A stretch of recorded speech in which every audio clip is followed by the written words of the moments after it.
Today is the day that the Inghams, both Sarah and Chris, expose themselves for being more moronic than we ever thought possible. They do a Q&A, and it's apparently the most controversial one yet, which should, well, they've done a lot of controversial Q&As. They've done a lot of controversy in general, so this must be highly controversial then for it to be the most controversial Q&A yet. So there's a lot to get through in this video, so please bear with me. There's some absolute cracking points that they make which you will not believe, and you will take it that they are just stupid, right? You will assume that they are stupid by the end of this video. So without further ado, let's draw that curtain, get that popcorn, and let's get on with it.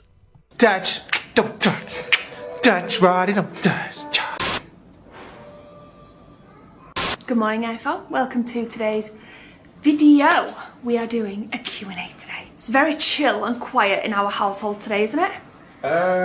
Now the little three are playing upstairs. Well, behind the camera's a tornado of like devastation. That needs to be addressed after the filming of this video. It's not. The garden's bad. Pretty much. I've been in the garden. Yeah, the garden's what I mean. Right, so I asked on... Should we just address the fact that I've got water on my top? Rory just did that to me, literally just 2 minutes ago. Chris was like, do I need to go and change? I'm like, no. Chris was worried about the things that he was wearing or how he came across on camera. Bloody hell, has he seen his hair? His hair every single day, you know, is worse than that little spill of water on his top. Who cares? It's a bit of water. Right, I did a like question box on Instagram. If you're not following me on Instagram... I think you're totally out of focus and I'm in focus because you're sat back and I'm sat forward. If you're not following us on Instagram... Sarah Ingham Official, and also make sure you're following our family Facebook page because we have been trying to be more active on there. Okay, so I've done a load of screenshots and I'm just going to fire away some questions. There's some quite good ones on here. Right, do you guys have any road trips planned for the summer? It says I love your guys videos, they are so inspiring. Thank you very much. Yes, we do. We've actually got 2 road trips planned for this summer, this year. And yeah, we're really looking forward to it. Oh, sorry, yeah, we do. Yeah, we We're do. talking about, do we? Yeah, we do. It's because I've just been watching YouTube for the last hour, like researching one of them that we're doing. Yeah, because one of them that we're doing, I am actually really excited. I don't want to give too much away, but I am really excited for this year's road trip. You guys know that we love to spend our summer travelling around. And then last year, I feel like last year was the year of Italy. I feel like we did a lot of Italy last year. Yeah. It wasn't the only place we went, but I feel like we did do quite a lot of Italy. And we're not doing that this year. We're taking a completely different route. And we've got hotels that we've already booked.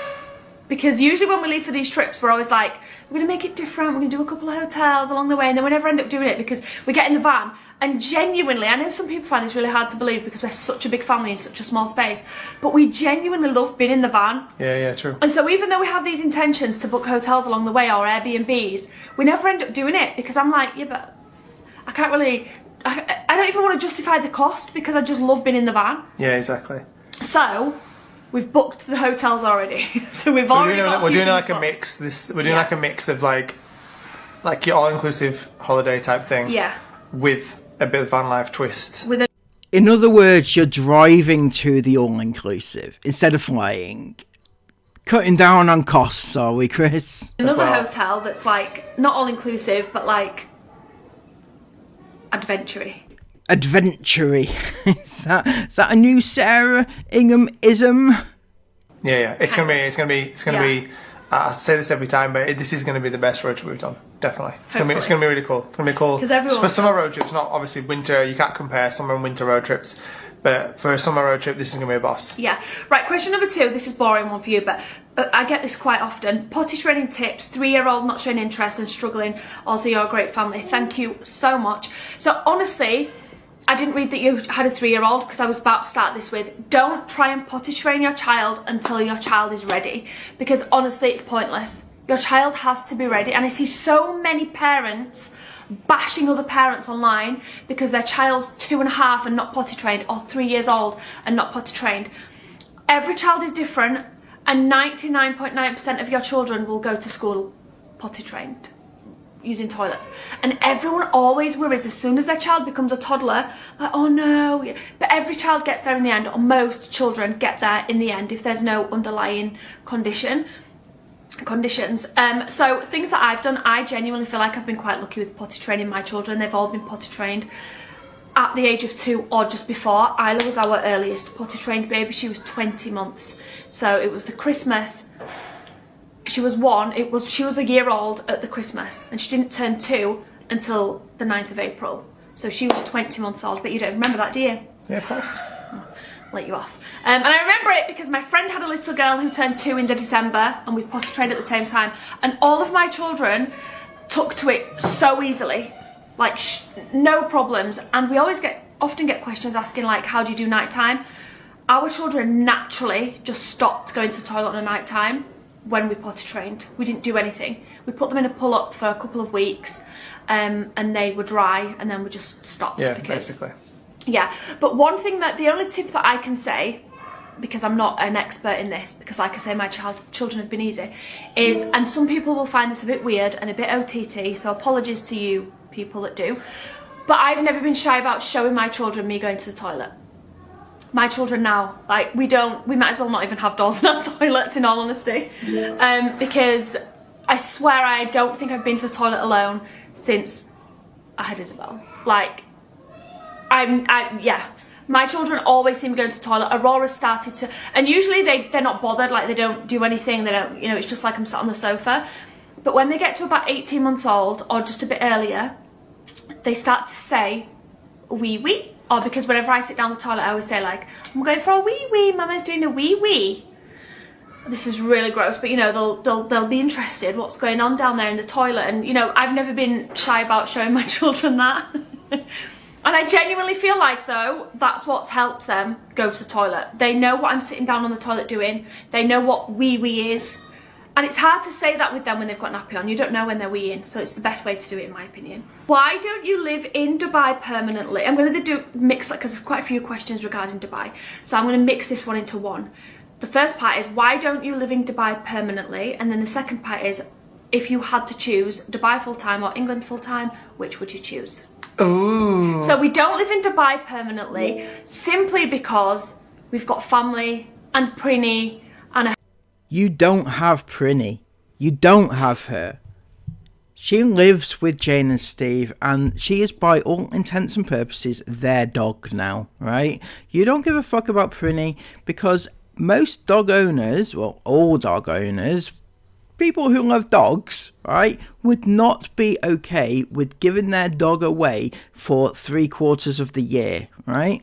So Prinny lives with Jane and Steve. You go home to the UK and you don't pick Prinny up straight away even then.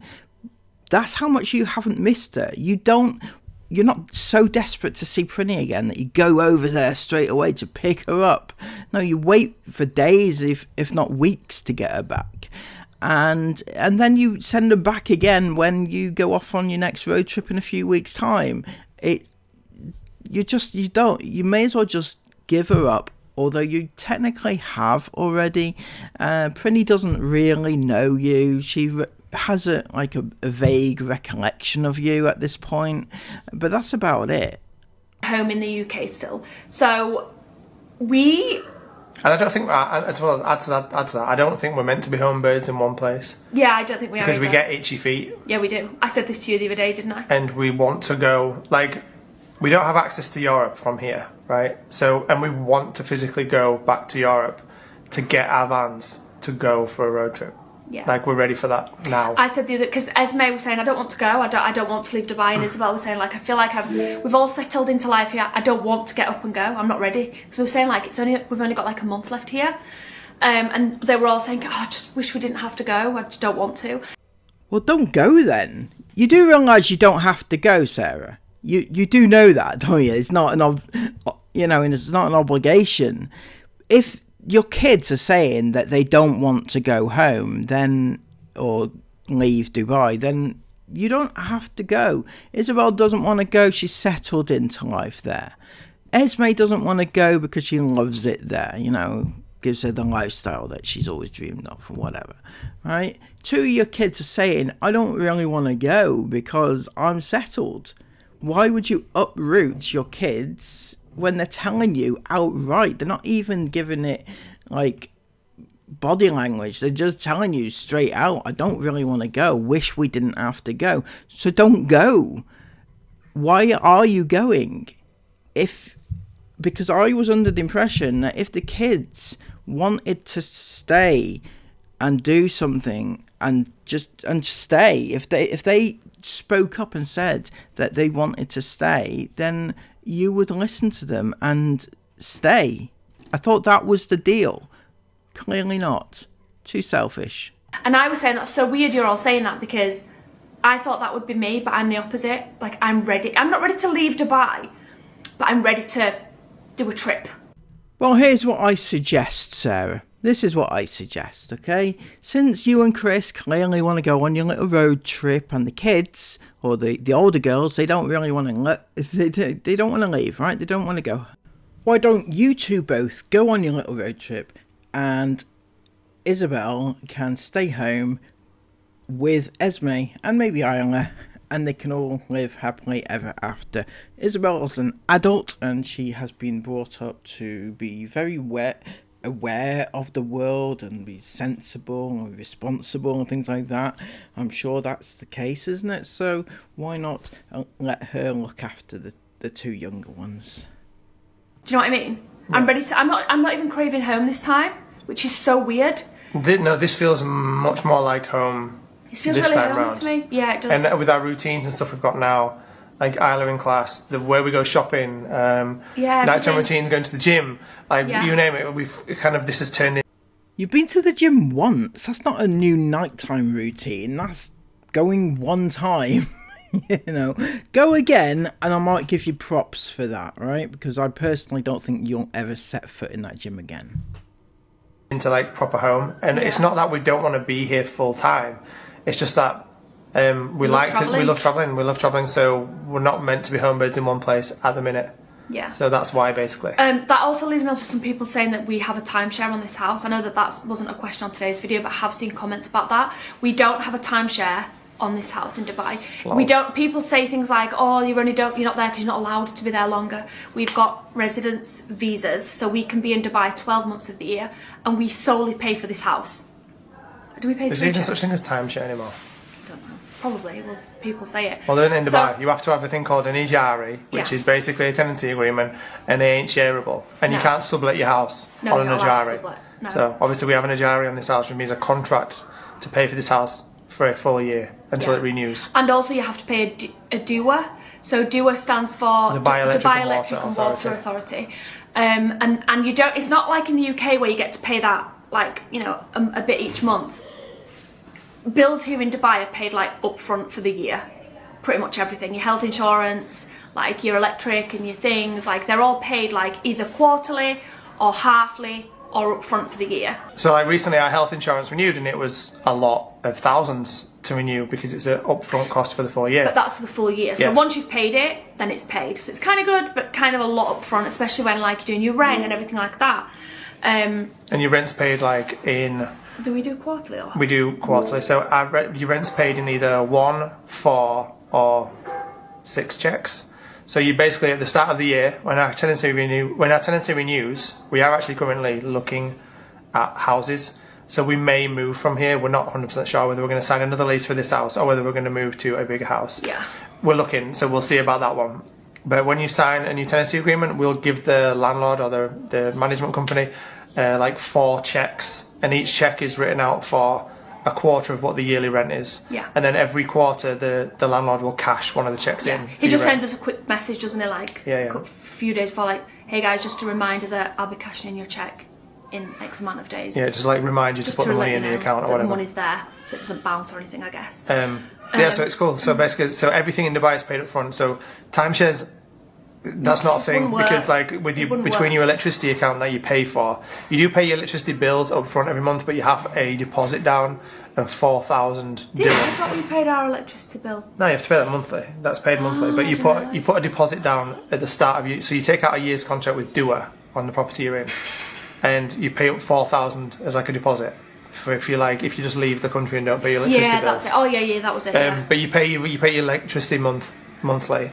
But you haven't anyway. Basically, your contract of tenancy isn't called an ajari, and you can't sublet your house. No. And there's no such thing as timeshares with an ajari. You're either a resident and you get an ajari because you're a resident, and you're allowed to take out a residency tenancy agreement if you're a resident of the UAE. Yeah. If you're not a resident of the UAE, you can't get an ajari. You can't rent a house, and you can't be here long term. Yeah. So UK full time or Dubai full time? Well, we've got Dubai full time. Yeah, I think I would probably do Dubai full time, but yeah. I do love my home in the UK, so I find that really difficult. And obviously, I do miss family. We've got Prinny, but you know, if we were to move here full time, then obviously things would change, and we'd look into different things. I think that basically, what I'll just to answer this properly is that. Even we have a plan for here. It's really hard to do honest Q&As. I feel like no, it's not. Because I feel like sometimes, like when we're doing Q&As, I don't like, even when we're just talking just then about the road trip, for example. You can't say too much. You can't say too much because there's so many nasty people that like try and ruin things, and so I find doing Q&As really difficult because pretty much every single question we get, I can't give a full round answer. Do you know what I mean? I want to give you a full round. I want to tell you all of our plans for summer. I want to tell you the hotels we're staying at. I want to tell you our plans for Dubai and the UK. I want to tell you all of our plans, but I just don't feel like we can. So I feel like I'm always skirting around. We can. So the reason you don't want to tell people your plans isn't at all to do with safety for your children and to keep them safe. It is more to do with the fact that you don't want your holidays ruined. You don't want your hotels ruined. You don't want people to contact hotels and tell them what Chris did and things like that. That's what it is all about, not for the safety of your children. I'll say this. We do have a plan for Dubai long term, and we have a plan for the UK long term. We are not going to be choosing either Dubai or the UK. We have a plan long term for Dubai where we want to put down a route here. We have a place where we want to be living that we want to action in the next year. And well, good luck with that one, isn't it? Fucking hell. Seriously. Yeah, good luck. You know, you may have plans to stay out there, but is it going to be legally or not? I don't know. Maybe in prison over there, possibly. We're also not going to be selling the brick house in the UK because, you know, we love being in the UK too. So we're still going to be splitting our time between the UK and Dubai. But Dubai is definitely long term for us now, and we absolutely love it here. If we had to choose, though, bottom line, if we had to choose one way or the other, then for me now, I would say Dubai, and I'd get all my family out here. All your family? You mean like Dave? Your brother Dave? The forgotten one? Is he going to be invited, or is it just Jane and Steve, your parents? Because they, you know, you need your tuna sarnies, don't you? To live with us out here. Or live near us out here, basically. I would say Dubai, definitely. I think Sarah's the same as well. Yeah. Okay, we've got one question regarding Isla's ballet, and that is ex-dance teacher here, ex-dance kid here. Love seeing Isla's love for ballet. When you travel, how will she keep it going? I have seen a couple of questions about this actually. So Isla's ballet school, and in fact all of the ballet schools, actually I don't know if all of them because I've not researched all of them, but a lot of the ballet schools here actually close for summer, and Isla's does. So hers wouldn't start open until autumn time anyway. Why does it close over the summer? That's my question. Is it possibly something to do with the extreme heat temperatures that it's not conducive to actually doing ballet?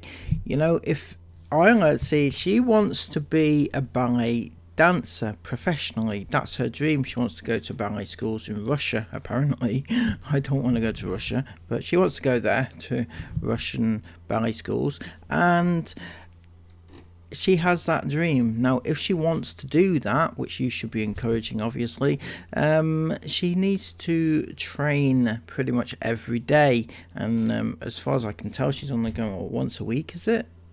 It's more like a ballet class or a ballet school. What is it that she goes to?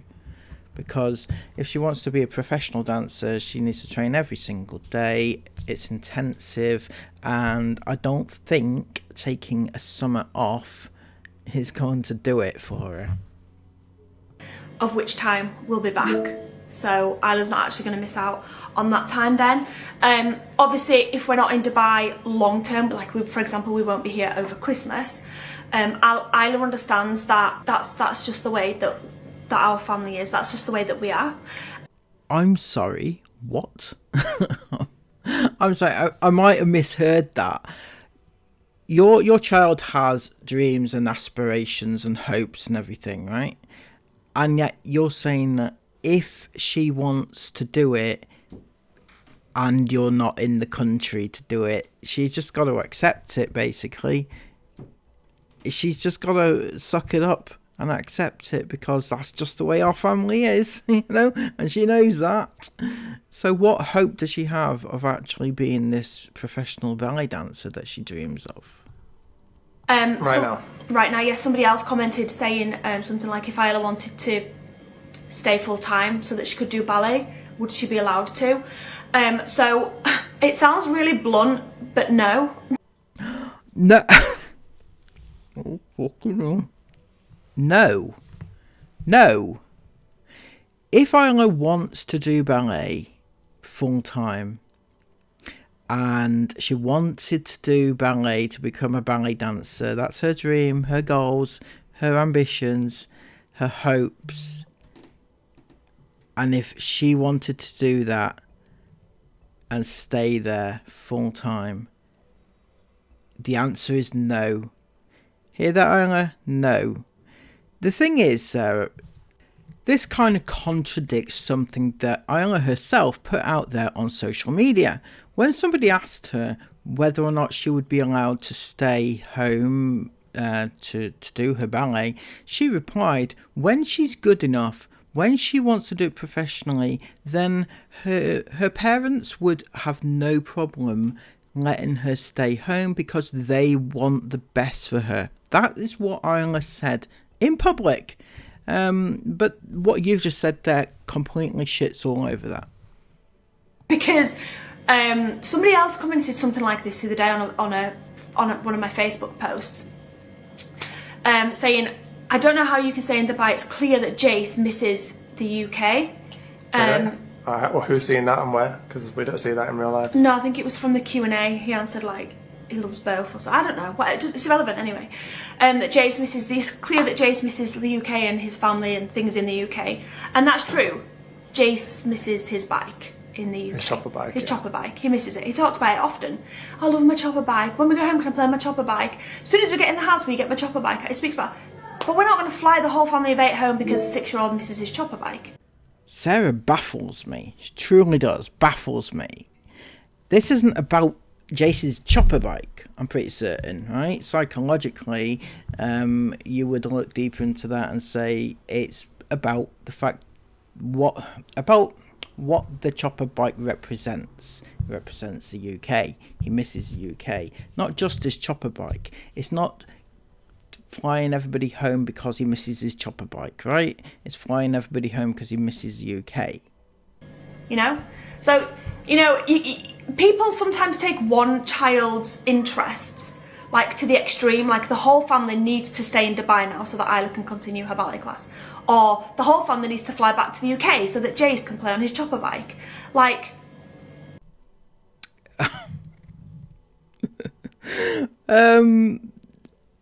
I feel like you should do something because the children want to do them, right? Not necessarily what Chris and Sarah want to do. That's not the be-all and end-all, right? Just, like, I know with the ballet, right? Okay? Is she going to be a ballet dancer? It's very, very, very, very unlikely if she doesn't get given the opportunity, right?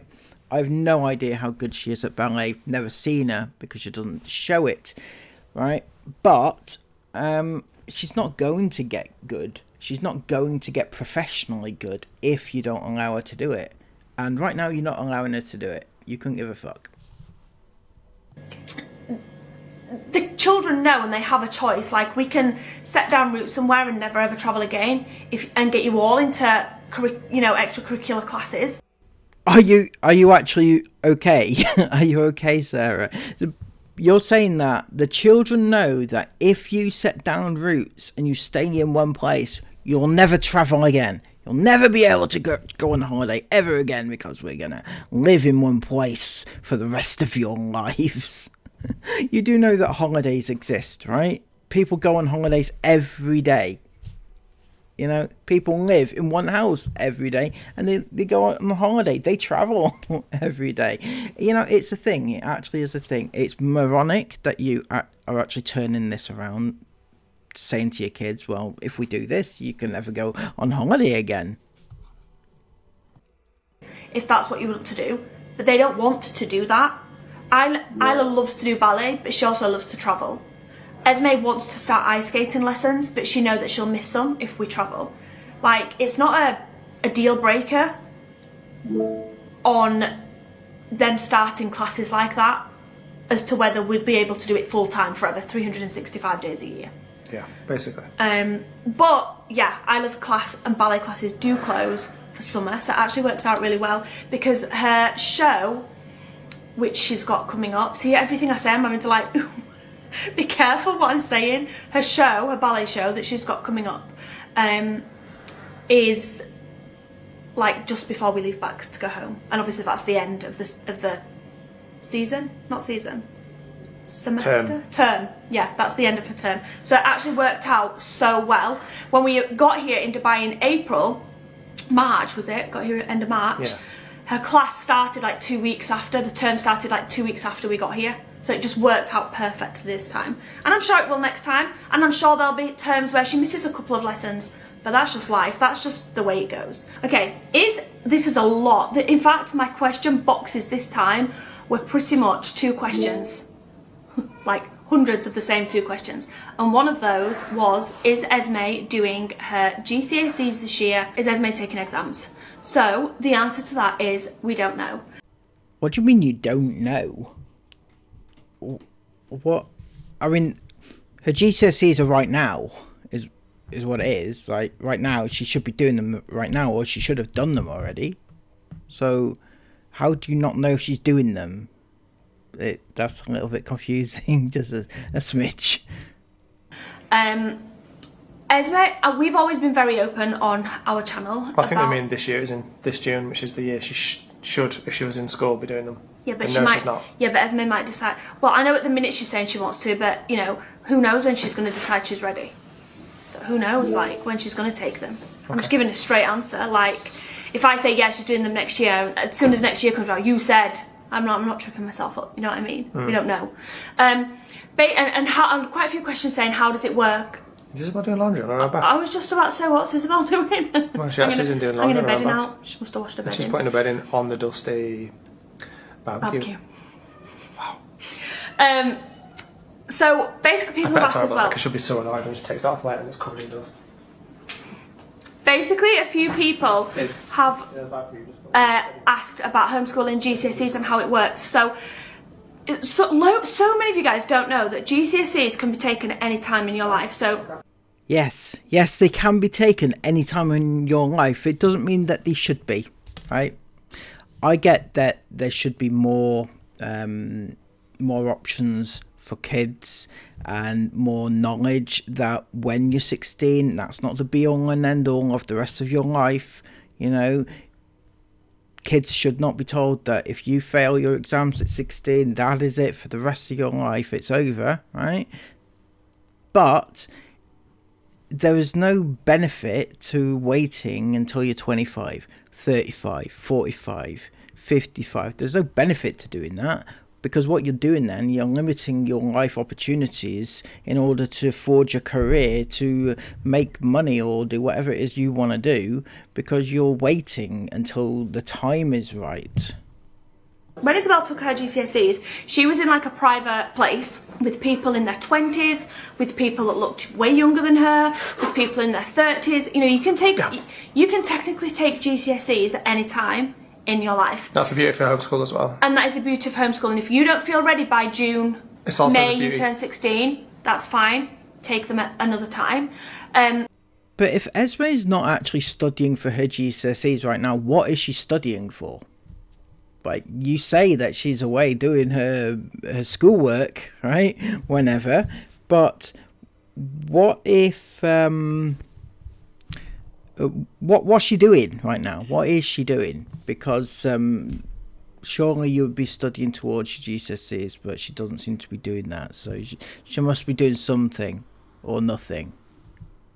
Esme doesn't feel ready to take it. I think she'd be okay, especially with maths. She's really good at maths. Also, is Esme ever going to be ready for doing GCSEs? I mean, as parents, maybe you should sort of try and guide them to do something, to get the GCSEs, to take them at the very least, because Esme tends to, she's not the most proactive when it comes to schoolwork. I wouldn't have thought. She's up there doing TikToks all day. Maybe that's your form of schooling, because I'm not quite sure she's up there doing maths. To be fair, I don't think she is, right? So if she's not ready this year, she probably won't be ready next year. And if she doesn't do it by next year, she will never do it. Esme's not that academic. She's not interested in it that much, but it is still very important for her. These are not GCSEs that you take when you're homeschooling. It's called IG, International GCSEs, and it's slightly different. It's the same qualification. And it's ish the same curriculum, but it is different in the way it's structured, in the way the exams are structured, in the way they're marked. Yeah. And you obviously have to pay for them. Yeah. It can be anywhere between like £200 to £400 English pounds per exam. And in school, it's free. Oh yes, it's free. There's another reason why they might not be doing their GCSEs. By the way, given that the recent revelations about their money troubles, £200 to £400 per exam, it might pose a bit of an issue for them. And you can do them anytime you want here in Dubai, basically. So if Esme feels ready to take one of her exams next week, she'll come to us and say, look, I'm ready, I feel ready, we'll book it. If she doesn't come to us for another 6 months and said, I just don't feel ready to, we don't put that pressure on our children in the way that schools do. And I know some people agree with that and some people don't. If you're going to comment and debate about it in the comments, keep it respectful. We don't push our children. They learn at their own pace. They're not a class of 30 that all have to be doing the exact same thing at the exact same time. They're learning at their own pace, and that is A-okay with me. I absolutely agree with kids learning at their own pace, because not everybody learns at the same pace. It's just the way it goes, right? So some kids are quicker and learn quicker. Some kids do not learn so quickly, and that's fine too. But what Sarah tends to do is she allows them to be so delayed that, they're 2 or 3 years behind sometimes, and that's not beneficial to the children at all. As long as they're doing something, then we're okay with that. And there we have it. As long as they're doing something, we're okay with it. So does that something mean TikTok? Right, I can imagine, and correct me if I'm wrong, all right, I have this in my head, that Esme is upstairs saying, Mum, I'm just away to do a TikTok now, it's part of my development for my career, right? And you'll be like, oh, okay then, off you go, do some TikToks, do a bit of lip syncing to Taylor, and that'll be fine. And that's, Tuesday's homeschooling ticked off the list. I think that this is a really controversial topic for so many people, and the reason why is because ever since the dawn of time, we've all from birth been brainwashed to believe that the only route to success is school, college, university, job, retire, have some freedom, you die. To an extent I agree, but to another extent I don't, because people have always been starting businesses on their own, small businesses. It's more mainstream now than it used to be, admittedly. But back in the day, people were starting businesses themselves, and were allowed to do so if they wanted to do so. A lot of it is about wanting. Some of it is about knowledge, I admit, right? It's not pushed in schools. or didn't used to be when I was there, that you can follow a path that's non-conventional. So I do kind of get his perspective in a certain way. I think it's when he uses the terms brainwashed and things like that. But what I think about Chris is that he's saying some correct things, but very much for the wrong reasons. Right? He is saying that schools tell you one, but he's pushing his agenda. He's pushing his agenda, which is non-conventional routes and not leaving any room available for his kids to go down conventional routes should they so wish. He's pushing those notions onto his kids when he's saying he's not pushing them into anything, but he is. That is coming up with too open. I'm going to try. I'm going to try my best. Everybody always knows that I'm way pro this because I've talked about it for a couple of years now. Times have changed though since. Times have changed severely, and these days, just be careful. I'm being careful, right? So these days, I never mean to offend anybody by saying this, by the way, but everyone takes this in the wrong way most of the times when I say this. The routes to success that used to be the routes to success 10 years ago, or even when I was doing A-levels and stuff like that, because I have all my A-levels and I was fully ready to go be a doctor. No, you weren't. Okay, so this is a different storyline to the one that I've been told by yourself. Weren't you going off to Oklahoma to be a storm chaser? That was what you were doing. You had all your A-levels ready to do that, not to be a doctor. I'm not quite sure where this doctor thing came into it. I know you went to work in a hospital one time, but you were a hospital porter. I'm not quite sure how that correlates to being a doctor. They don't allow that sort of thing, really. You want trained professionals working on your heart and open brain surgery and stuff like that. Is that open brain? Open heart surgery, but brain surgery too. And that route no longer. No, it's not the only. That route no longer is the route to massive financial success. Oh, I hate this conversation. I know you do, but it's. And that's the problem. That is the problem right there. Chris is way, way, way too motivated by money, right?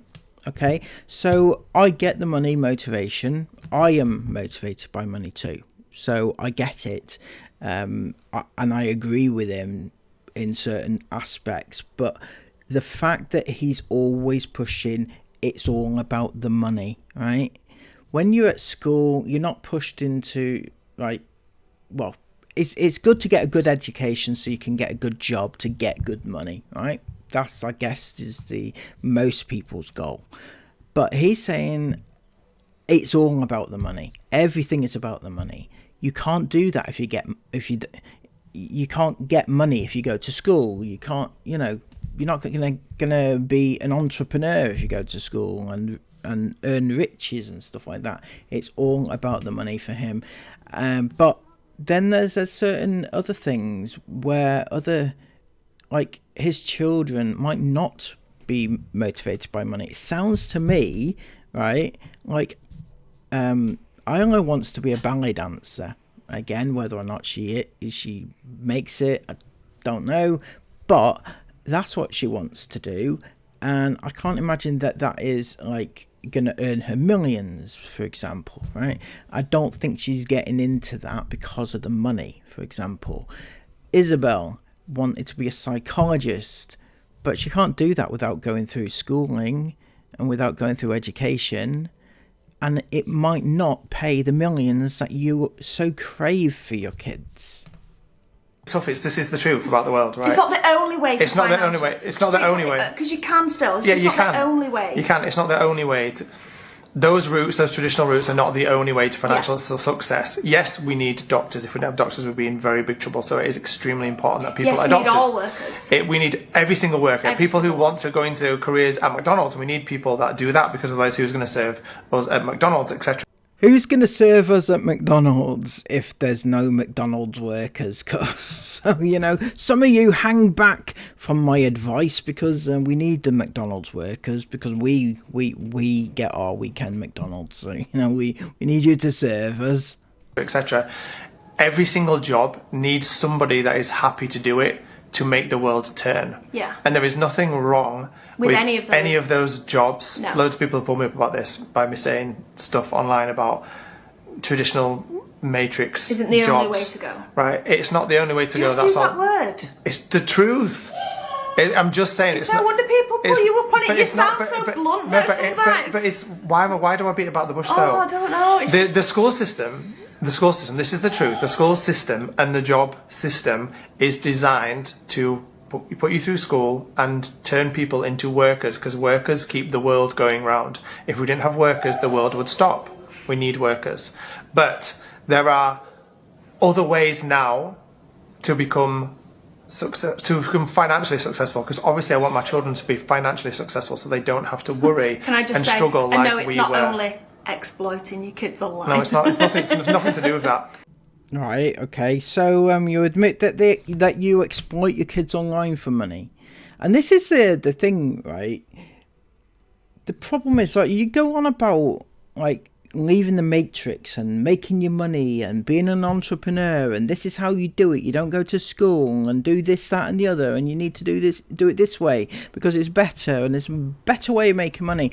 Except for you forget to mention that the reason why you have any money at all, the reason why you are in Dubai right now and you are doing so comparatively successfully, I guess, is because you have exploited your money, filmed your kids in bikinis, and that is why you have money.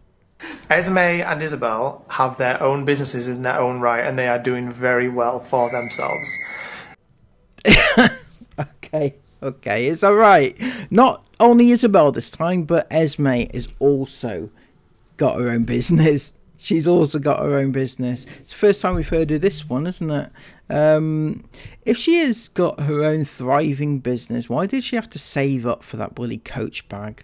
You know, she should have had enough money outright just to pay it just off, you know. Anyway, what is Esme's business? I'd love to know that. TikToking to Taylor Swift every day, but I can't see it. I'm sorry, I just can't see it.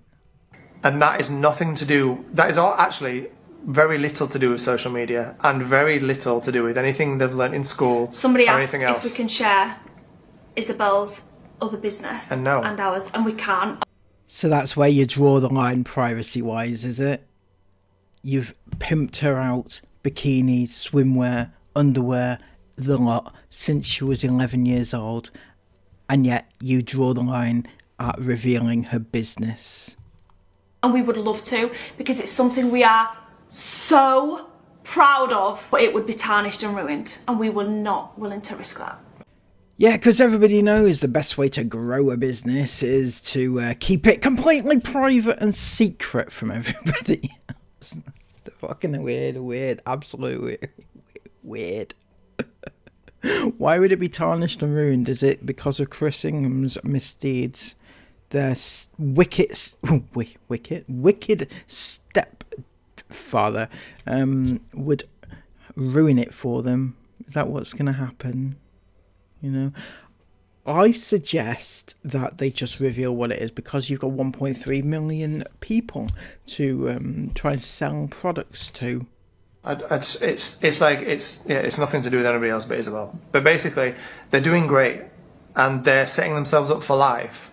And these days in 2025, school, I'm not saying don't go to school, I'm not saying don't do uni, I'm not saying don't do all the traditional careers, because they're all important to be done. People need to do them to keep the world moving around. But if you're striving for something more, that's okay too. Then that's okay too. That's okay too. Yeah, and truthfully, the only way to make massive amounts of money, which can't we just end it there? No, this is fine to say. It's not, making money is not everybody's cup of tea, right? Being massively financially free is not everyone's cup of tea. People don't care about money. There's lots of people that don't care, and that's totally fine. Isn't Isabel one of those though? I get the impression, based on what she said and what you've all said, that she doesn't really care for money whatsoever. She would rather spend little, and yeah, that's it basically. She doesn't spend a lot. She doesn't have extravagant purchases. she doesn't have extravagant taste. She just goes about her daily business, just plodding along, and she doesn't need much. She does not I'm not being nasty here, but she does not come across as someone who with a huge amount of drive behind her. Honestly, she is very slow and yeah. The girl who in this video put washing on a barbecue. Yeah, that's the type of entrepreneur that Isabel is. Not the brightest spark at all, right? So, I mean, she's fine. You know, she wanted to be a psychologist, if you remember. If I remember rightly, she wanted to be a psychologist, and you said rather bluntly, but she also wants to be an entrepreneur. She also wants to do this, but she didn't want to do that. That's not what was being said. Sarah said that Isabel wanted to be a psychologist, but you had to butt in and say, no, she also wants her own business, because that's the cool thing to do. That's what the cool kids do, I guess, isn't it? Right, I never ever look down. Everyone says I look down on people who don't want to earn loads of money. I don't care if I meet a person whether they want to make money or not. Our families. No. They're not, you know, my sister, she's not got 2 pennies to rub against her name. Wow. With sisters like that. What on earth? So, Katrina is a bit skint, is she? Is she a skint? Lovely of you to tell us all. She's an absolute moron. Is she a moron? Don't even know. You know. And she's not ashamed of that, and I'm not ashamed of her. Oh, you're not ashamed of your sister? Oh, that's very big of you, isn't it? As long as you're not ashamed of her for being such a low down, you know, skint brokey. You know, this is how the upper, you know, the other half live, isn't it? You in your big house in Dubai with all your cars and vehicles, which you definitely still own, and you know, your sister living in a council estate, still in that same old house. It's absolutely ridiculous, isn't it? But you're not ashamed, so that's the main thing. For that either? No, and I never would be. Like, I am the most grounded, down-to-earth person you could ever meet. And when I meet anybody... You're the most grounded, down-to-earth person you'll ever meet, really. Are you? You're always bragging about everything that you've got, Chris. You're always saying how amazing your life is, you know, on when you're trying to sell your shit to your minions, you know. The last thing I'm thinking is, oh, what do you earn? I don't care. Exactly. I don't care about that at all. I just know where I've come from, where me and Sarah have been at, and where I never want to go back to again. I never want to go back to struggling again. I never want my children to have to worry like we've worried. Yeah. And that is the only reason that I push them into things that I know will make them financially successful. Hang on, I thought you didn't push them into anything. You told us that you didn't push them to do anything. They did things that they wanted to do when they wanted to do it. But now you're saying that you push them into a field that you think will be successful for them, not what they want to do. And why I pursue everything that I do pursue to keep them, to keep us in the world we want to be in. Chris, are you still under the delusion that it was because of you that you have everything? Because let me tell you, it's not. It's not you that's made this all possible, right? You aren't keeping your family. Your family are keeping you. How's that make you feel? Does it make you feel like a big man, you know, successful and strong, hardworking man, or does it make you feel like a failure? The fact that you had to rely on your children to put a roof over your head. Basically. And there's nothing wrong with any single route, but GCSEs, you have to know this, GCSEs for everyone, because there's so many kids out there that literally devalue themselves as people because they've failed the GCSEs, or devalue themselves as people because they don't want to take the GCSEs, or whatever it might be, right? Or they can't. Yeah, or they can't take them. GCSEs do not determine the person that you are. They don't determine the life you're going to have.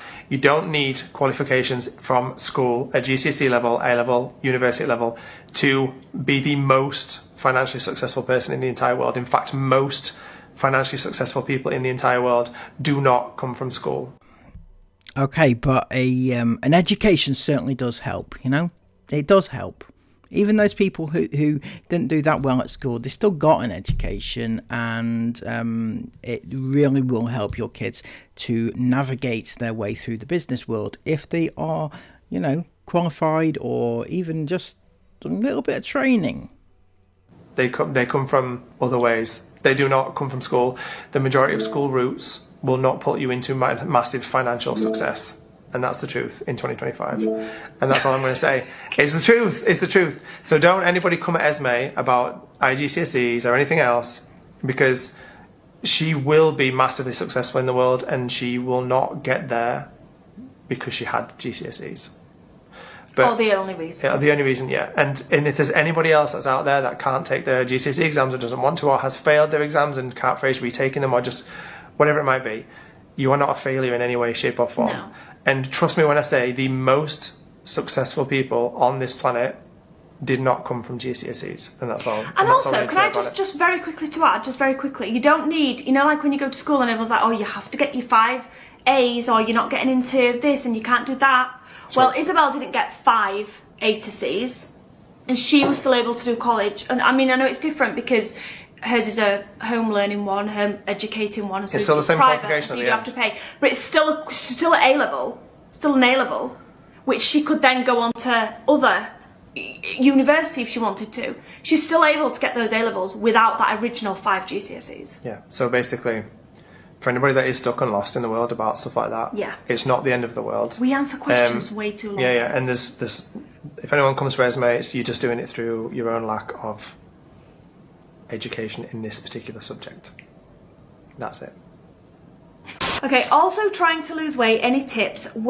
Just work out at home is not really working. I've got the worst pins and needles in my legs ever. We have to move positions. Oh my gosh, my leg went purple. So basically, I wanted to answer this one because there's a lot regarding like weight loss, keeping motivated, because someone's also coming saying I'm a big foodie, like I'm really struggling. Oh, trust me, I struggle so bad daily. The biggest foodies you could imagine. You're not the biggest foodies. Fucking hell. Just because you like to eat food does not make you a foodie. What makes you a foodie is like you like to explore different cultures of food. You like to explore different tastes and savour your food, and not scoff a Raisin Cane's, for example. Living in the worst place possible ever to try and restrict your eating, because it's so easy to get such good food in Dubai. I just feel like at the minute, in my own head, I'm in a really good place to focus on being healthier. It's easy to put our stuff outside to dry when the sun's just gone down. I know. On being healthier and trying to make better choices and try and shift this extra 3 stone that I've got to lose. But I have felt like I've wanted to lose that 3 stone for years. Probably since like Jace, so like 6 years. But I've never been in the right place to do it. Obviously I've had 2 other pregnancies in between there, and I've breastfed for 12 to 18 months per time. So I don't know, I feel like now was just the right time for me to lose weight, and so I was in a good place mentally to be able to do it. And I have to be honest, I don't struggle daily like I thought I would. But I do eat what I want. Yes, hi babes. Well, while I was sleeping in Jason's bed. Oh, she got to sleep. Let me go start that. Okay, I'm just going to keep answering this question. Yeah. But yeah, I don't struggle like I thought I would fasting, even though I'm a big foodie, but I do eat whatever I want to eat for my main meal a day. And I have done a big chat on Sarah Says regarding what I'm doing.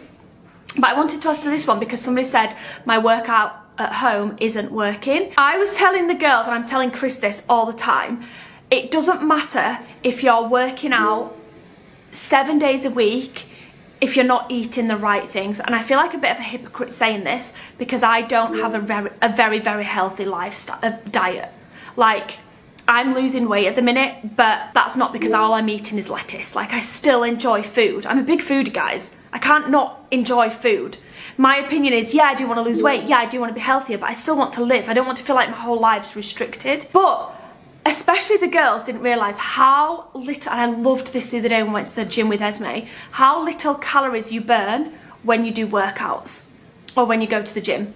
Because I swear my children think, and I've often thought this when I was younger, that I can eat like, I don't know, a massive cheeseburger that's like 600 calories. It's all right, I'll just go to the gym. And you can do like an hour walking on a treadmill and you're not gonna burn half that amount of calories. And I showed Esme the other day, we were on the rowing boats and we were rowing for about 5 minutes and I think we'd burnt like 47 calories or something. And Esme went, that's not even a sip of coffee, my iced coffee. So yes, working out is not all about just losing calories. It's more beneficial than that. She's asleep in but bed now. have you moved her to a bed? Yeah. But it's really important that you do change your diet as well. It's not all just about working out and going to the gym and getting your 10k steps in. Of course, all those things help, but you also have to be eating a good diet. And trust. Which It's I'm difficult. a hypocrite saying because It's so difficult. And it's not that. We're like, yeah, I have massive hunger noise. Chris has only Every just single day. started doing this, haven't you? Food Like, noise, sorry. Yeah, Every single day. yeah. So when I don't eat, I only eat for like an hour window when I have dinner. And then outside of that, I'm just drinking water. Oh yeah, because somebody else said I'm wanting to do, I saw this comment as well, I'm wanting to do 16-8. So look up fasting. There's so many different fasting routines.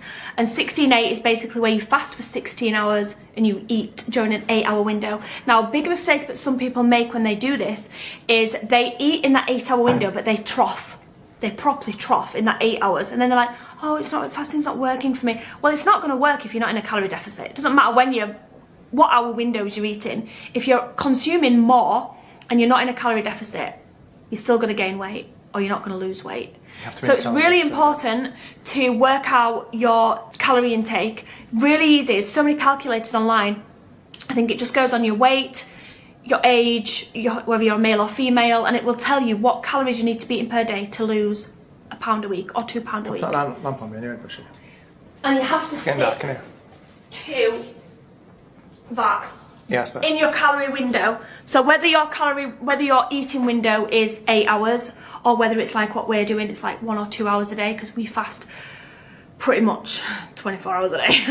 Pretty much like 20 to 22 hours a day. I'd say 20 to 22 hours a day. And then we have just a normal dinner. And then we'll have wherever like we're an eating evening is meal. what we're eating. So some days that might be like a bowl, a salad bowl. We had like massive big salad bowls a couple of times. And then like in the last tonight, couple it's of just weeks. it's like we're having a pasta dish tonight. Yeah, kind of pasta thing. dish. We'll still have the cheese on the pasta. Some nights it might be a jacket potato beans. Some nights it might be a big takeaway. Some nights it might be a buffet where we consume loads. Another tip that I read online, just very quickly because we're going to move on to the next question, but don't always calculate your calories per day, do it per week. Because sometimes if you do it per day, it's really easy to go over your calories and then feel like, oh man, I've messed up now, my whole week's ruined. That's not the case, do it weekly. So work out what you should be having per day and then times that over 7, and then you've got that many calories for the week. So that if one day you eat like 400 calories over, doesn't matter, just eat less the next day, and I find that really helps. Also, I've totally cut out sugar, like totally cut sugar out. So I'd have sugar in my coffee. I don't have any sugar in my coffee, which is very difficult, but I've been doing that for over a week now. And Cokes, you've just I started don't drink Coke. Zero. I only will drink Coke Zero. In fact, this is the first Coke Zero I've had in days. I just needed something in my mouth other than water today. Last night. Yeah, but that was not Coke Zero, was it? I thought you were saying you had a Coke Zero in ages. Apart from last night. I just needed something in my mouth to do other than water. Commercial just said, are you still breastfeeding Aurora? No, I'm not. I stopped breastfeeding Aurora when she was about 14 months old or something, was she? And Aurora's about 19 months. How come Chris doesn't appear in vlogs much in Dubai? Is it the heat? No. It's the heat. No. It leaves me to do it all, that's fine. No, it's not to do with that. It's literally nothing to do with that. We are basically super busy through the daytime with other business needs on top of That is YouTube, true. which I take care of. and also just the fact that Sarah's just a better natural born vlogger. Chatter. She's just better at it. When we're at home and there's nothing going on, Sarah's just a boss at We're just going to be real. talking rubbish. We're just going to be open and real, right? Chris is true. Everything Chris has just said is true. We do have other things going on behind the scenes that are not vlogged, and Chris does take the lead on most of those things, right? And it's also true that I'm a better vlogger. I'm not blowing my own horn, but I find it natural and easy to pick up a camera and chat. Whereas when you see Chris coming on camera and chatting, what you haven't seen is the hour before that where he's picked it up and started and put it down again and picked it up and said, no, I hate that. It's not just that. It's picked it up. No, it is. It's not that. Some days it comes natural. Some days I just can't. Yeah. I just cannot do it. He just doesn't find it easy to do. I'm like, some days it's natural, as in like, if I feel good about myself, like today I don't feel bad about myself, so it's easy to film. I can pick up a camera and go and talk to you about the grass, whatever you want to talk about. I'm not bothered. Yeah, but you do. But some days I get up and I put the camera on my face and I don't. It's definitely like a self-confidence issue. But I'll turn the camera and look at myself and I'm like, nope, can't do it today. Well, I'm just going to say, right, because this is where we're going to get real, is that I also feel like that some days. Yeah, but you're a boss and you don't, and you still do it. But I'm the boss and I'm good at it, so crack on. No, it's not like that. No one ever says to you, but you're the boss, go do it. No, they don't say it. The same as no one makes you stay up at night time and editing these videos. No, you're true, but it is like that though. I know that if I don't film a vlog, we won't have a vlog going up. That's true. But like Chris says, if Chris didn't edit the vlog, we wouldn't have a vlog going up. But I do feel sometimes the mental load of vlogging. But I'm sure you also feel the mental load of editing. It is, and like literally, like I'm sure this is much more accepted these days. There's so many people that used to like mock when you said stuff like this, but the mental load on your head making videos every day is enormous. It is. And so for Sarah, like, props to her because she does boss it every single day. Yeah, it is the same when you're like when you're editing a video. Well, it's not the same. It's a mental load when you're editing a video because you know you lose sleep. A lot of my work gets done at night time, so like other business stuff, editing, etc. So it does put me to bed late most nights. So, but like for example, there's been times, just been open and honest. Like there's been times where I've been like, I just can't do it. I just can't do it today. I don't have it in me. I hate the way I look. I hate what I'm saying. I don't feel like I'm being natural. I can't do it. I feel like I want to go do this with the children. I physically can't do it. You're going to have to take the lead. And so Chris was like, it's fine. I'll take the lead. Don't worry. And then an hour later he'll come to me and be like, I can't. I don't know how you do this every day. I literally can't. That has happened. It's like that, yeah, it is like that. Like, I don't know how you do it. Like, I can't. Like, just knowing that I've got to take the lead today and I need to be the face of the vlog and I need to think of things to say and do. Like, I can't do it. And I know people say like, well, you're just filming your day, and technically we are just filming our day. It's not. But it still feels like you still have to think about things, setting up the camera. If you were just filming your day, nobody would watch it. You have to become you wouldn't watch expert. You have to become an expert storyteller. So storytelling through different angles, through what you're saying, narrate the right bits of narration with the right bits of showing and stuff like that. And it's not as simple as just showing your day. Yeah. It's like it's me. When I'm feeling on it, I'm on it, and I love vlogging and I can bust it. Like when we're traveling, I think I never really have days where I'm not in it. You usually love the first.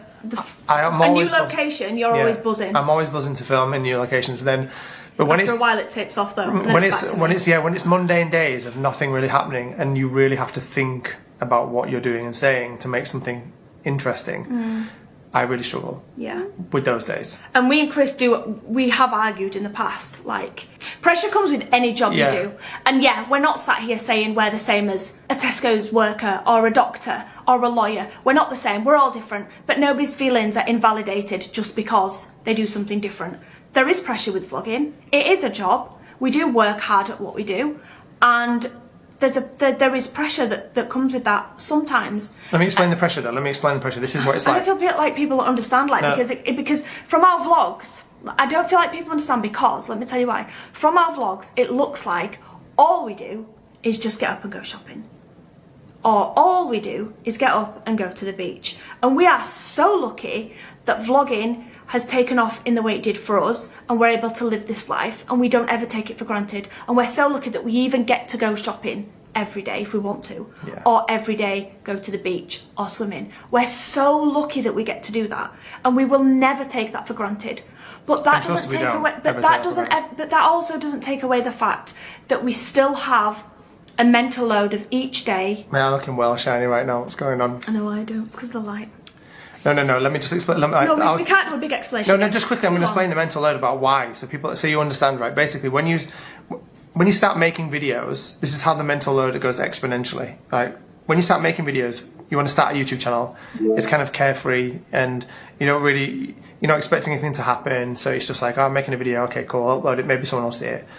and then boom, hundreds of people start seeing it, and thousands of people start seeing it, and your channel's growing, and you're becoming well known everywhere, and then suddenly there's so many eyes on you every day that the pressure is suddenly monumental. Like you can come up with something new and something interesting to keep people interested, to keep them coming back, and then you have the added factor. Then the money starts to come in, and then you're like, whoa, what the heck is this? And then your lifestyle adapts to the money. So. And then you never want to let go of that lifestyle. So then you've got that pressure as well. So you've got the money pressure, you've got the people's eyes on you pressure, and then that's how the pressure kind of exponentially goes insane when you're a vlogger. I'm just talking about in general when you have a YouTube channel and it gets big. This is how the pressure goes from zero when you start to just like absolutely exponential. And then you've got the emotional load as well, where people are like, your vlogs are so boring, can't you do something? And we know like the people that are commenting those things are not people that are coming to our channel for enjoyment anyway. Yeah. It's a weird pressure, but it's weird pressure, we're not like saying anything like, oh, we're not hard done to in any way. Believe me, we know how privileged we are right now. We're not saying we're hard done to. No. Lots of people say like, oh, you haven't got any pressures, you just film your life. It's not like that. You have the emotional pressure of people judging you wrongly and people judging you for like saying you're boring or whatever it might be. Then you have the financial pressure of like you've adapted your life to like a certain level of living and you can't lose that basically.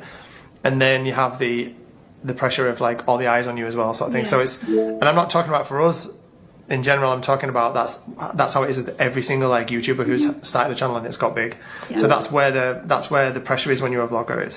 It's pressure from kind of lots of different sides, so that people understand that. I'm not talking about our own pressures. I'm talking about other people's pressures in general when you're a YouTuber. In general. Yeah, basically. Right. Would you ever spend Christmas at the cottage again, the one when the girls were young? That's no longer an Airbnb, is it? We tried to book that. I'm presuming they mean the one with the pool. Yeah, I would definitely. I don't know actually. Wait, that was an Airbnb, and then it wasn't an Airbnb. Yeah. And then it came back on Airbnb, so I think it got sold and then rebought. Yeah, I don't know, I'm not sure if I don't. It was lovely that year, but the cottage that you sleep in wasn't for us. No, and I wouldn't go back there because of that. Yeah. But the pool house was awesome. The pool house was amazing. Was awesome. Yeah. Someone asked. There's quite a lot of questions asking about moving to Dubai. Things we wish we may have.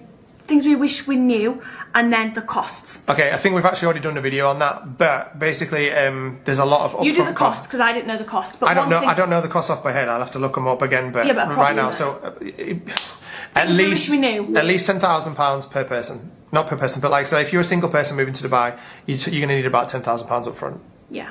For everything. For your visas, your house, all the payments you have to put up front, your health insurance, a car, whatever, hire, insurances, whatever, about £10,000 up front.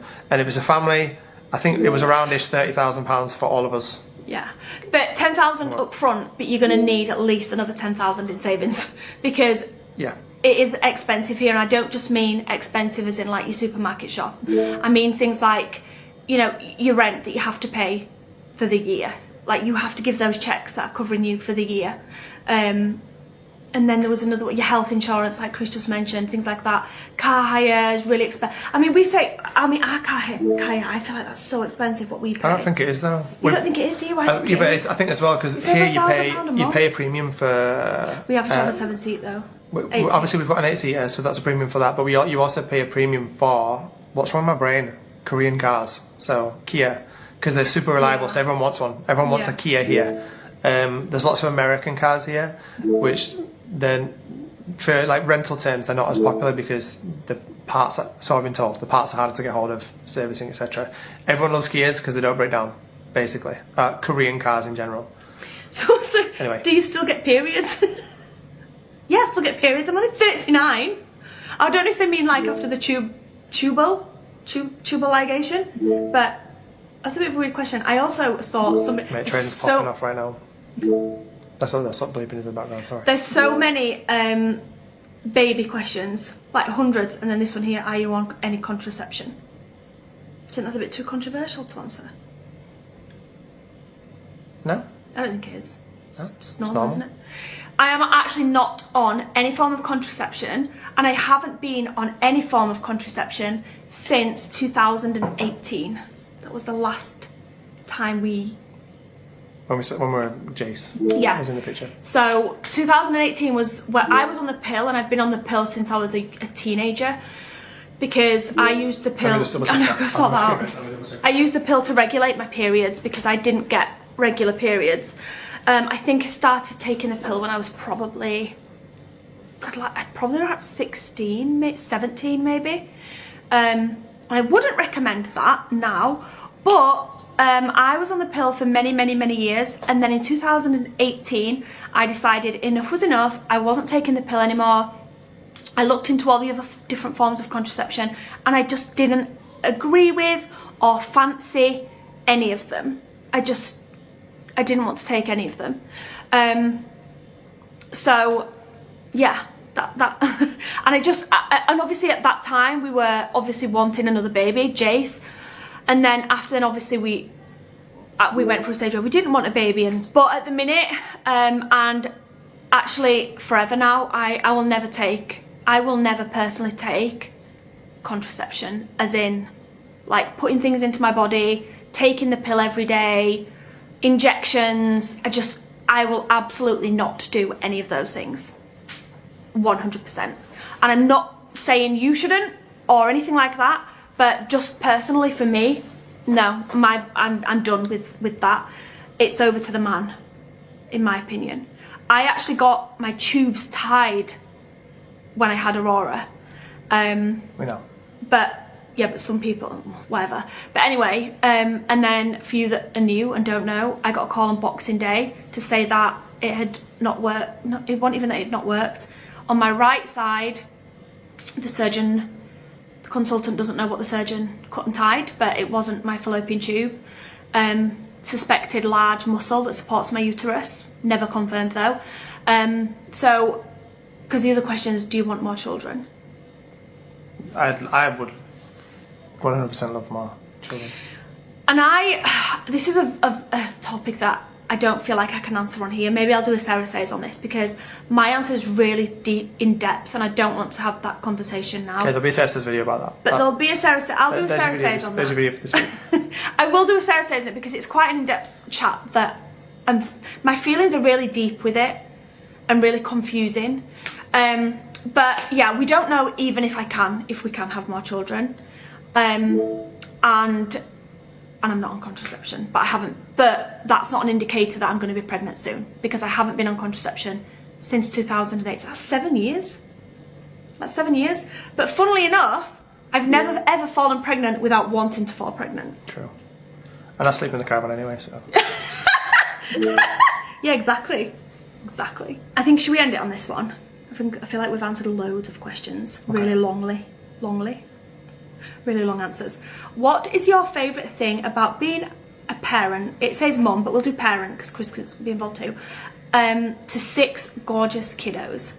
So personally for me is that I genuinely have to stop myself.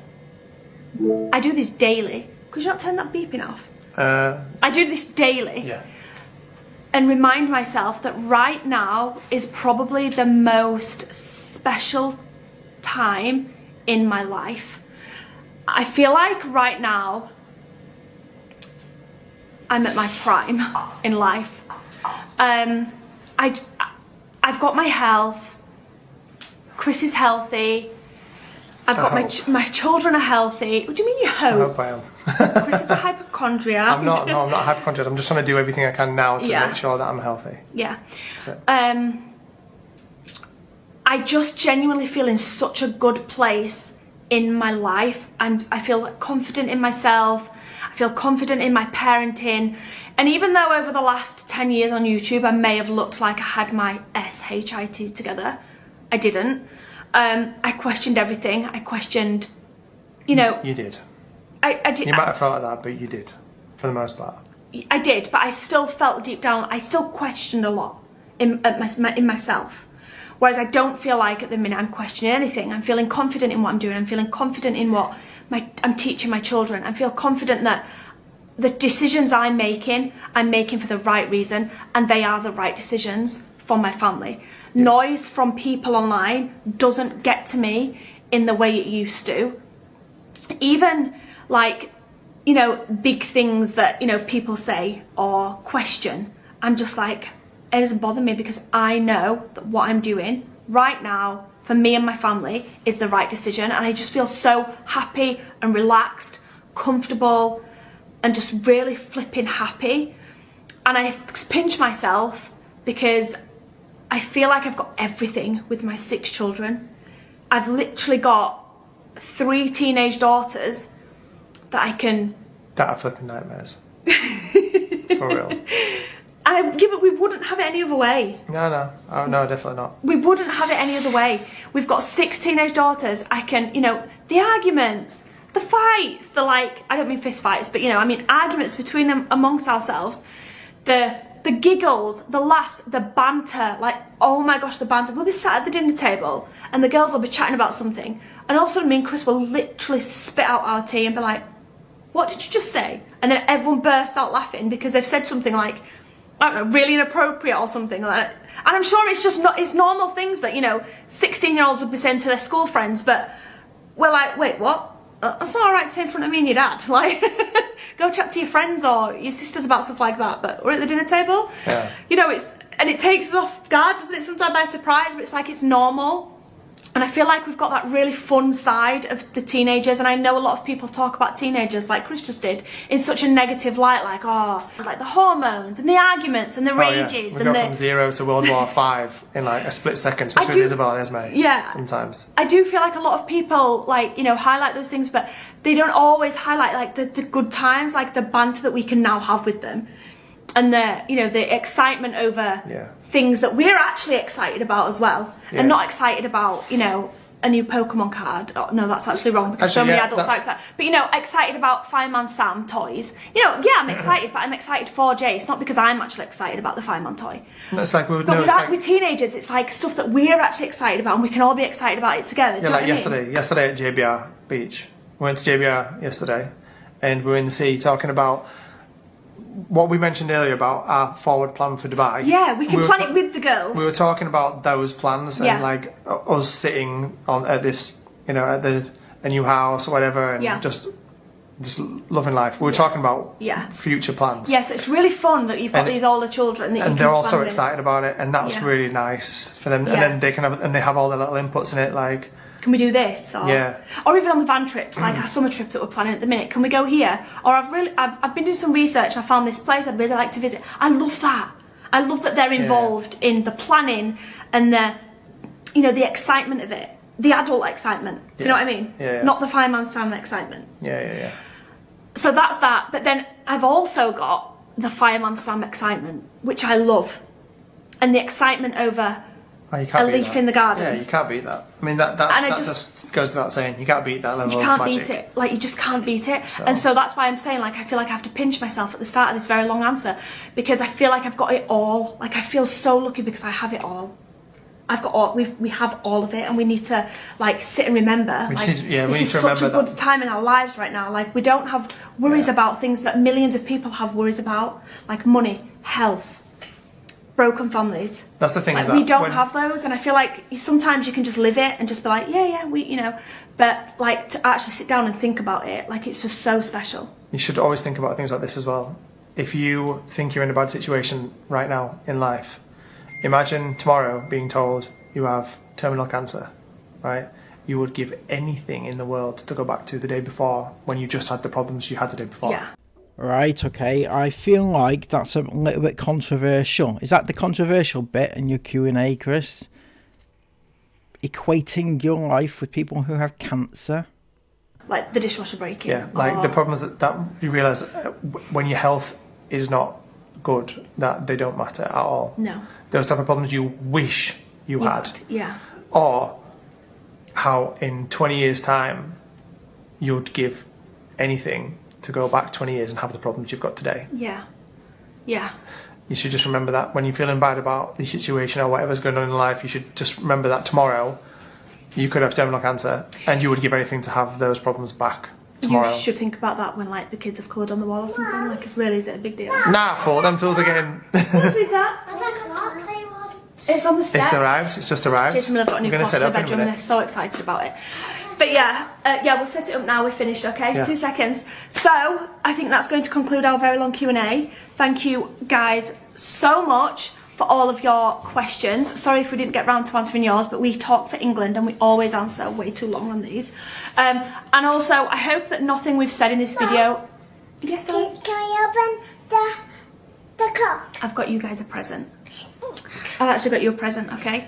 Jump down a second, and we're going to give you a present in 1 minute, okay? I'll just be here. Okay, you can sit there. Yeah, I hope nothing we've said in this video is offensive or comes across as offensive in any way, shape, because that's never our intention. And I always want to be honest on videos like this and open and express like how we feel and what we think about things. But sometimes I know that, number one, things we say can be taken really literally, or number two, things we can say can be twisted and turned into something that it was never meant to be.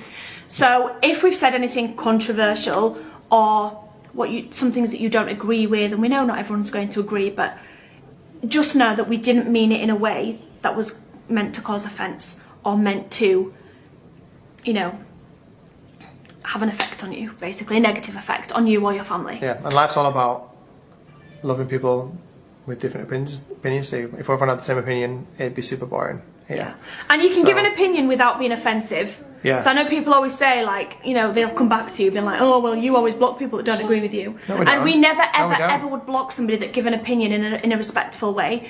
But I feel like sometimes we get opinions in such a nasty, rude, awful, weird, like, awful tone that nobody would say that in real life. And if you're not willing to say it in real life, then I'm not willing to take it on camera either. Yeah. So it's okay to have different opinions as long as you're saying that opinion in a respectful way. Yeah, but if you know that if you said that opinion in real life that you'd get a smack in the mouth, then probably you don't ain't do gonna it get online you're not either. going to get kept on. You're not going to get left to do that online. So it's exactly the same as that.